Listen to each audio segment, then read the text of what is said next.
Assalamu alaykum qadrli anglag'uchilar. Anglayotganinglar mahallamni yoritgan ay bilan suhbat programmasining hayot hikmatlari sayfisi. Mikrofon oldida Rida Ablimit. Uyni qayta yasatmoqchi bo'lgan bir yaponlik bir temini o'riydi. Yapon uylarining odatda ikki taxtay tamning orasiga bir bo'shliq qo'ydigan bo'lib, tamni o'rgan chig'ida sirtdan qiqilgan bir miqqa puti mixlinib qolgan kaslanchukni ko'rdi. Yaponlik buni ko'rib, nayti bearam bo'ldi.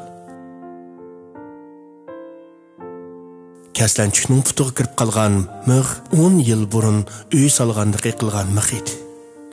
Amsa kaslanchuk qanda bo'lib, bu holatda 10 yil yashay oldi. Yaponlik kishi o'ylanib qoladi. Qarang'u bir tamning orliqida hech midirlamay 10 yil yashash oson emas albatta. Shuning bilan yaponlik ishni tashlab kaslanchukni kuzatishga boshlaydi. Birdamdikin nahadin kelganligi aniq bo'lmagan yana bir kaslanchuk og'ziga yeydigan narsalarni elib paydo bo'ldi.